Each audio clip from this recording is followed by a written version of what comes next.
اللہ تعالیٰ نے قرآن مجید میں ارشاد فرمایا کہ الأخلاء یومئذ بعضهم لبعض عدو إلا المتقین۔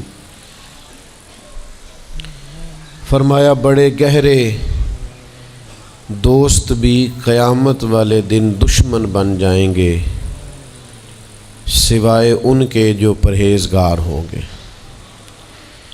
پرہیزگار لوگوں کی دوستیاں قیامت والے دن بھی قائم رہیں گی، باقی جو گہرے ترین دوست ہوں گے وہ قیامت والے دن دشمن بن جائیں گے۔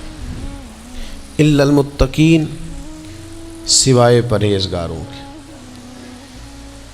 دنیا میں آپ کو کوئی شخص ایسا نہیں ملے گا جس کا کوئی دوست نہ ہو، اور وہ لوگ بھی بڑی کثرت سے ملیں گے جو دوستوں کا شکوہ بہت کرتے ہیں۔ دوستیاں لگانا، دوست بنانا، تعلقات استوار کرنا یہ منع نہیں، شرط یہ ہے کہ دوستی اللہ تعالیٰ کی رضا کے لیے لگائی جائے۔ ہمارے ہاں جتنی تیزی کے ساتھ دوستیاں لگتی ہیں اس سے زیادہ تیزی کے ساتھ دوستیاں ٹوٹ جاتی ہیں۔ اس کی سب سے بنیادی اور اہم وجہ یہ ہوتی ہے کہ ہمارے ہاں دوستیوں کا جو معیار ہوتا ہے وہ دنیاوی لالچ ہوتا ہے۔ ہم اپنے مخصوص مفادات کی خاطر دوستی لگاتے ہیں، اور جب تک ہمارا وہ مفاد پورا ہوتا ہے تب تک تو ہم اس دوستی کو قائم رکھتے ہیں، اور جہاں ہم محسوس کرتے ہیں کہ اب یہ مفاد پورا نہیں ہو رہا وہاں ہم شکوہ، شکایتیں، اعتراضات شروع کر دیتے ہیں، اور اس کا نتیجہ یہ نکلتا ہے کہ بڑی محبت سے شروع ہونے والی دوستی بھی بڑی تیزی سے ٹوٹ جاتی۔ تو میرے بھائیوں یاد رکھیے گا کہ دوستی اور تعلق قائم رکھنے کے لیے سب سے اہم اور سب سے بنیادی ضرورت یہ ہے کہ دوستی محض اللہ کی رضا کے لیے لگائی جائے۔ اللہ کے پیارے حبیب صلی اللہ تعالیٰ علیہ وسلم بیان فرماتے ہیں، حضور فرماتے ہیں قیامت والے دن اللہ کی بارگاہ سے یہ اعلان ہوگا کہ کہاں ہیں وہ لوگ جو میری رضا کے لیے آپس میں محبت کیا کرتے تھے۔ رب فرمائے گا جب آج میرے عرش کے سائے کے علاوہ کوئی سایہ نہیں ہے تو میں انہیں اپنے عرش کا سایہ عطا کروں گا، کیونکہ وہ میری رضا کے لیے آپس میں دوستی کرتے، میری رضا کے لیے انہوں نے آپس میں محبت کی۔ تو دوستی کا سب سے پہلے تو یہ سٹیٹس بنائیں کہ اس کے اندر محض اللہ کی مرضی، اللہ کی رضا کے لیے ایک دوسرے سے پیار، منفعت نہ ہو اس کے اندر کوئی بھی، دنیاوی لالچ کوئی بھی نہ ہو، ہرس نہ ہو، ہوس نہ ہو، طمع نہ ہو، ذاتی مفادات نہ ہو۔ جب ان سے بالاتر ہو کر لوگ دوستیاں لگاتے ہیں تو وہ دوستیاں قائم رہتی ہیں۔ اللہ کے پیارے محبوب صلی اللہ تعالیٰ علیہ وسلم نے فرمایا قیامت والے دن کچھ لوگ ایسے ہوں گے جن پر انبیاء اور اولیاء رشک کریں گے، ان کے چہرے 14ویں رات کی طرح چمک رہے ہوں گے، انہیں نور کے ممبروں پہ بٹھایا جائے گا۔ یا رسول اللہ اتنی فضیلت ان لوگوں کو حاصل ہے، یہ کون لوگ ہیں؟ تو حضور فرماتے ہیں یہ وہ لوگ تھے جو جس سے بھی دوستی لگاتے تھے، پیار کرتے تھے، محض اللہ کی رضا کے لیے کرتے۔ تو اللہ تعالیٰ صبح قیامت انہیں اعزازات سے نوازے گا، شرف سے نوازے گا، فضیلت سے نوازے گا۔ دوسری بات یہ ہے کہ دوستی کب قائم رہتی ہے؟ دوستی تب قائم رہتی ہے جب ہم دوستوں سے زیادہ امیدیں نہ لگائیں، انسانوں کو انسان ہی سمجھیں، ان سے بہت لمبی اور وسیع امیدیں لگا لینا اور بڑے وسیع مطالبات کرنا اور بڑی لمبی چوڑے تقاضے دوستوں سے کرنا۔ میں اکثر دوستوں کی خدمت میں یہ گزارش کیا کرتا ہوں کہ اپنے دوستوں سے کوئی مطالبہ کر کے انہیں آزمائش میں نہ ڈالو۔ تم نے اپنے ہی دوست کو لا کر پل صراط پہ کھڑا کر دیا ہے، بیچارہ اس طرف جائے کہ اس طرف جائے۔ ان سے کوئی ایسا مطالبہ کرنا جو ان کی پہنچ سے باہر ہو، ان کی حیثیت سے بڑھ کر ہو، ان کی طاقت سے زیادہ ہو تو اس کا مطلب یہ ہے کہ آپ نے اپنی دوستی کو خود آزمائش میں ڈال دیا ہے۔ آپ اتنے لمبے چوڑے تقاضے نہ کریں، آپ محدود سا لوگوں کے ساتھ تعلق بنائیں۔ وہ جی میں اس کے اتنا کام آیا ہوں تو اب اس کو اس سے ڈبل آنا چاہیے، تو آپ نے دوستی کی نہیں، آپ نے تو تجارت کی۔ اگر آپ کی محبت ہوتی تو پھر تو آپ کا انداز اور ہوتا، جب تیرا حکم ملا ترک محبت کر دی، دل مگر اس قدر تڑپا کہ قیامت کر دی۔ تو یاد رکھیے گا کہ آپ حکم جب آ گیا، جب آپ محسوس کریں تو اس وقت پھر آپ اس چیز کو سمجھ جائیں۔ تو دوستیوں کو کبھی بھی آپ کٹہرے میں کھڑا نہ کریں، تعلقات کو کبھی بھی آزمائش کی بھیٹ نہ چڑھائیں۔ اس طرح کا ماحول نہ بنائیں جس میں آزمائش پیدا ہو، جس میں تکلیف بڑھ جائے، جس میں کرب کا احساس سامنے والے کو ستائے۔ کوشش کریں گنجائش رہے ماحول کے اندر، آسانی رہے، وسعت رہے۔ تیسری بات یہ ہے کہ اگر آپ محسوس کرتے ہیں کہ دوستی کو چلانا ہے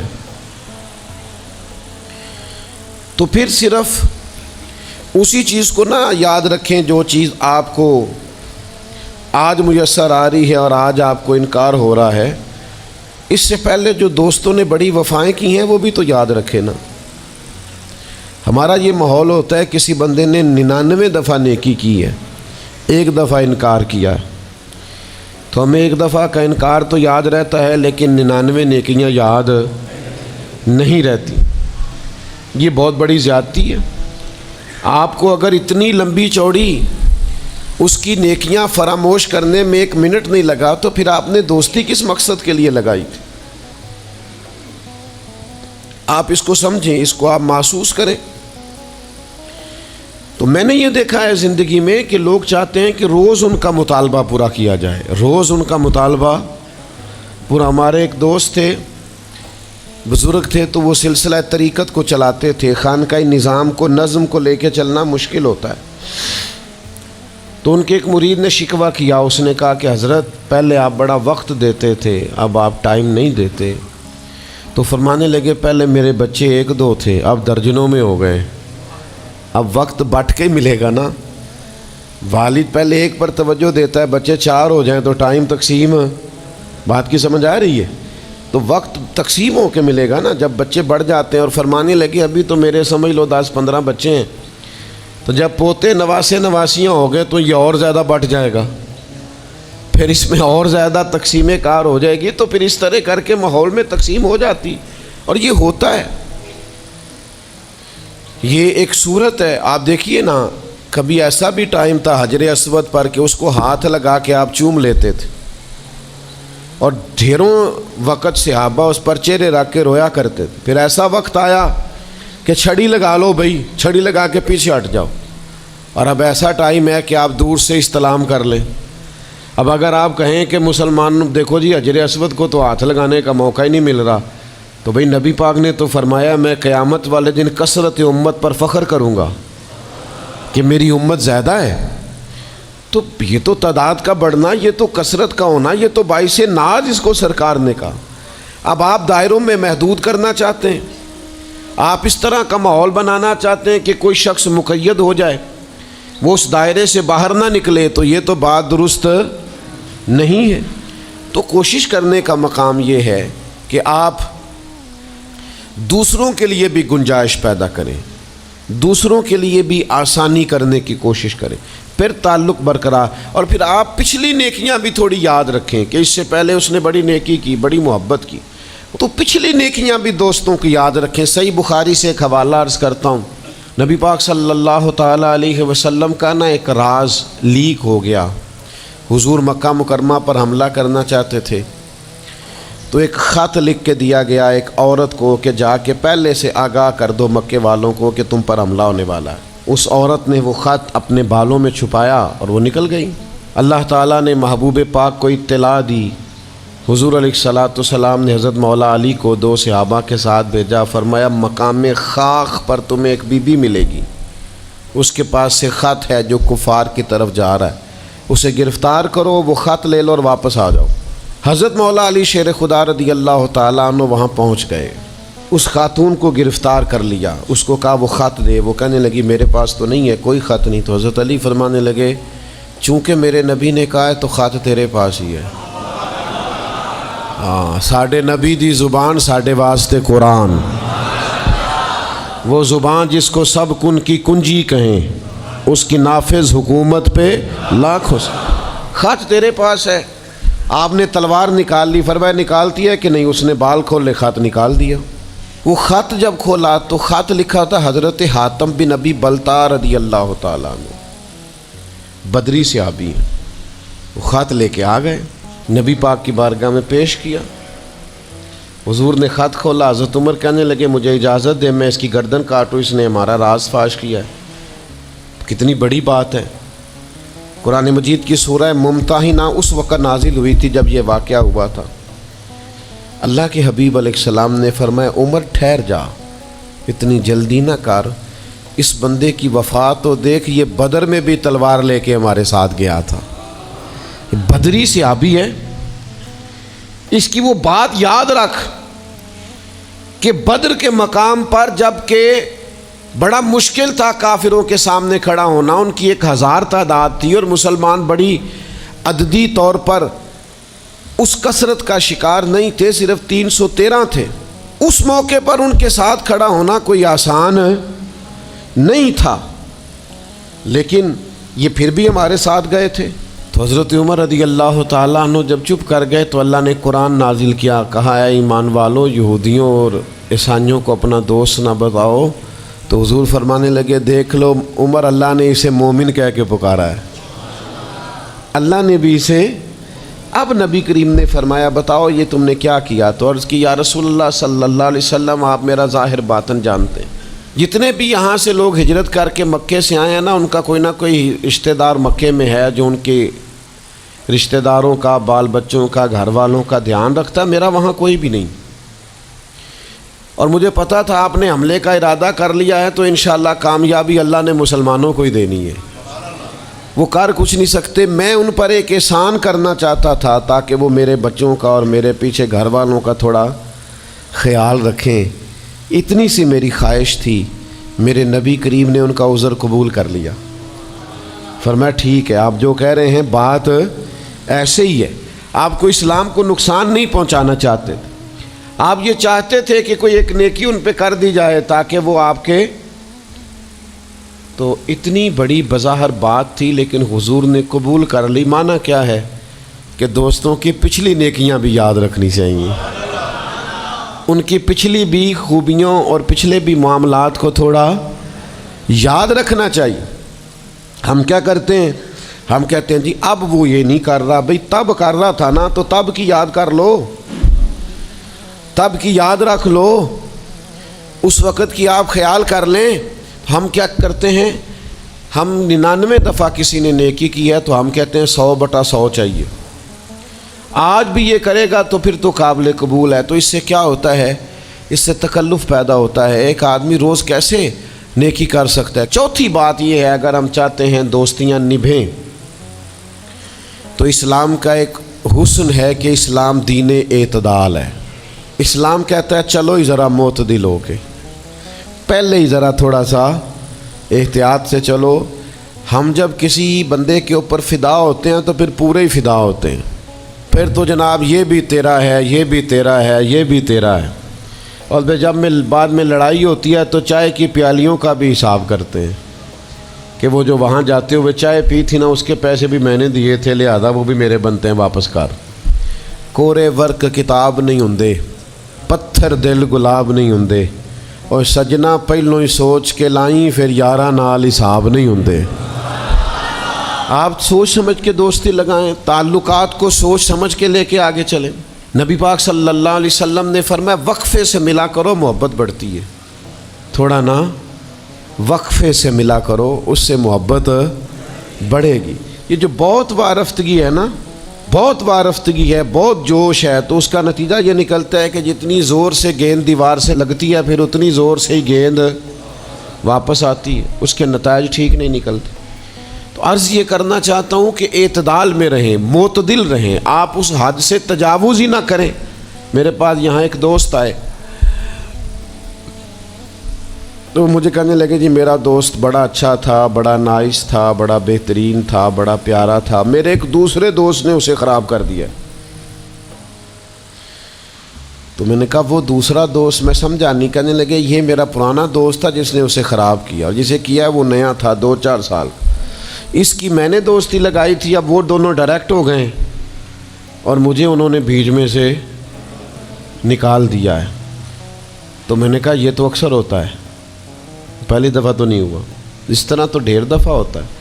کہنے لگے میں کروں کیا، میں نے بڑا شور کیا ہے، ان کو اپنے احسان بھی یاد کرائیں پر وہ مانتے نہیں. میں نے کہا اب حل ہے نا، تھوڑا چپ کر جا کچھ عرصے کے لیے، تھوڑی خاموشی اختیار کر.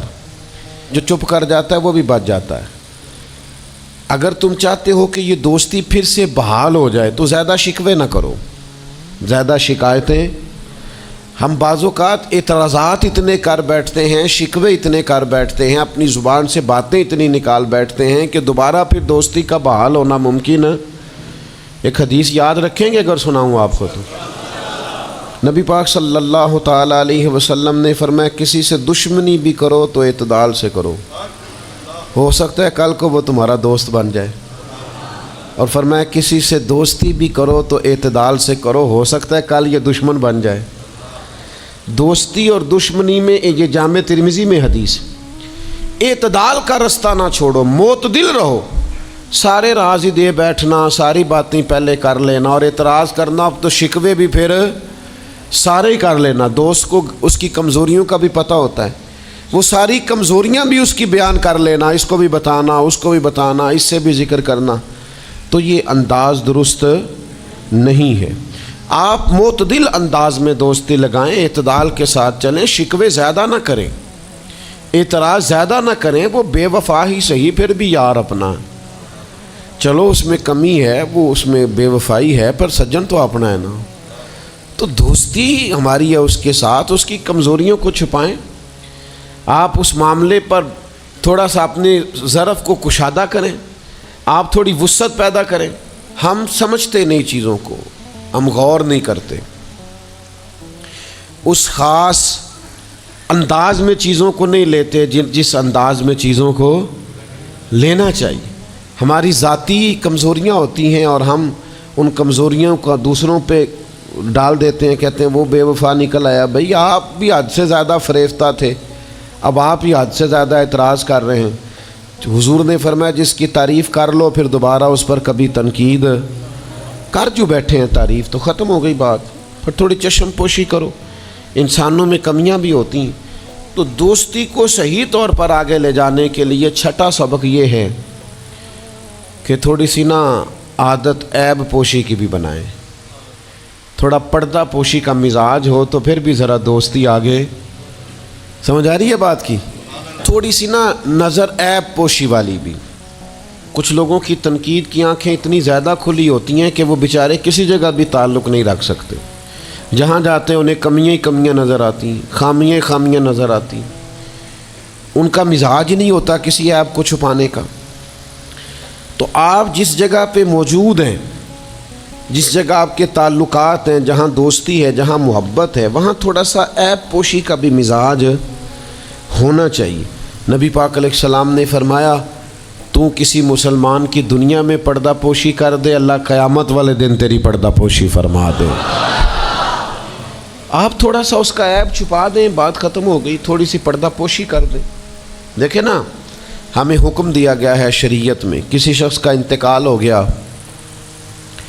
اب کچھ لوگ اس کے غسل میں شریک ہیں، تو ان کو حکم یہ ہے کہ اگر تم نے کوئی اچھی بات دیکھی نا، خوبی دیکھی، چہرہ کھل گیا ہے، جسم تر و تازہ ہے، تو یہ سب کو بتاؤ. اور اگر تم کچھ ایسی چیز دیکھو کہ بیماری کی وجہ سے جسم اکڑ گیا ہے یا کسی وجہ سے چہرے پہ کوئی سیاہی آ گئی، جو کسی سے ذکر نہ کرو. جانے والے کے لیے تم اچھی چیزوں کو تو بیان کرو، لیکن نقائص کو کبھی بھی بیان نہ کرو. اور نبی پاک علیہ السلام نے فرمایا اذکروا محاسن موتاکم، جب تم میں سے کوئی دنیا سے چلا جائے تو اس کی اچھی اچھی باتوں کا بیان کرو، اس کی اچھی اچھی باتوں کا ذکر کرو، اس کی خیر والی باتیں ڈھونڈ کے لوگوں کو سناؤ. یہ خوبی پائی جاتی تھی، یہ خوبی پائی جاتی تھی، یہ خوبی پائی جاتی. میں تھوڑے دنوں کی بات ہے، ایک جگہ پہ میں حاضر تھا، تو ایک صاحب وہاں اپنے ہی دوستوں کے کسی جھوٹ کا ذکر کر رہے تھے اور وہ کہتے ہی جا رہے تھے بڑا غلط ہے، بڑے جھوٹ بولتا ہے، بڑے جھوٹ بولتا ہے، بڑے جھوٹ بولتا ہے۔ تو ایک آدھ دفعہ میں نے ان سے کہا کہ چلیں چھوڑیں، کوئی اور موضوع بھی ڈسکس کریں۔ تو پھر انہوں نے کہا جی وہ بے وفا بھی بڑا ہے، مطلب پرست بھی بڑا ہے۔ پھر میں نے کہا چلیں کوئی اور موضوع بھی چھیڑیں۔ انہوں نے کہا نہیں جی وہ بندہ ہی بڑا غلط ہے۔ میں نے ان سے کہا ایک بات کروں؟ کہنے لگے کر لیں۔ میں نے کہا آپ کو اس سے پیار بڑا ہے۔ کہنے لگے وہ کیسے؟ میں نے کہا آپ اس کا موضوع چھوڑنے کو تیار ہی نہیں۔ یہ جو آپ شکوہ کر رہے ہیں نا، اس کو نچوڑے نا تو اس کے اندر سے محبت چھلکتی ہے۔ آپ اس کا موضوع چھوڑنے کو تیار، یہ جو ہر بات پہ اب کبھی آپ کہتے ہیں جھوٹا بڑا ہے، کبھی کہتے ہیں بدعہد بڑا ہے، کبھی آپ کہتے ہیں وہ مطلب پرست بڑا ہے، تو 3-4 دفعہ آپ سے کہا موضوع بدل دیں تو نہیں نہ بدل رہے۔ اس کا مطلب یہ ہے کہ آپ کو اس شخص سے محبت۔ تو یہ جو آپ شکوے کر رہے ہیں نا بار بار، اسے بھی نچوڑیں تو اس کے اندر سے محبت چھلک رہی ہے۔ وہ جو باپ بار بار کہتا ہے نا فلانا منڈا میرا بڑا نافرمان ہے، تو اصل میں والد کو پیار ہوتا ہے۔ وہ بار بار جو اس کا ذکر کرتا ہے، بار بار لوگوں کے سامنے، اچھا بچہ کہہ رہا ہوتا ہے مجھے بدنام کر رہے ہیں، یہ دیکھیں جی بار بار ہر جگہ سے یہ میری شکایتیں کرتے ہیں۔ تو اصل بات کیا ہوتی ہے؟ اصل بات یہ ہوتی ہے کہ اس بندے کو اس سے محبت بہت زیادہ ہے، وہ چاہتا ہے اس پیار کے سبب سے، اس محبت کی وجہ سے کہ وہ بار بار اس کا ذکر کرے، بار بار اس کا تذکرہ کرے، تو تھوڑی عیب پوشی کا مزاج بنائیں، تھوڑا درگزر کی طبیعت بنائیں، تھوڑا ماحول کے اندر اس طرح کا مزاج لے کے آئے۔ ہم دوستوں سے میں اکثر ایک بات کرتا ہوں، ہم نہ صرف خامیاں یاد رکھتے ہیں، خوبیوں کا ذکر نہیں کرتے۔ اس کا نتیجہ یہ نکلتا ہے کہ ہماری دوستیاں تیزی سے ختم ہوتی ہیں، تعلقات زیادہ دیر پا ہوتے نہیں، چلتے نہیں۔ ہمیں کرنا یہ ہے کہ ہمیں اللہ کی رضا کے لیے دوستی کرنی، اللہ کی رضا کے لیے لوگوں سے پیار کرنا، اللہ کی رضا کے لیے اللہ کے بندوں کی باتیں سننی، اللہ کی مخلوق سمجھ کے لوگوں کی خوبیاں دیکھنی، اللہ کے بندے سمجھ کے ان کے اندر پائی جانے والی باتوں کو ہم نے اخذ کرنا۔ اگر ہم تعلقات میں لالچ لائیں گے، ذاتیات لائیں گے، زیادہ امیدیں لگائیں گے، اس کا نتیجہ ٹھیک۔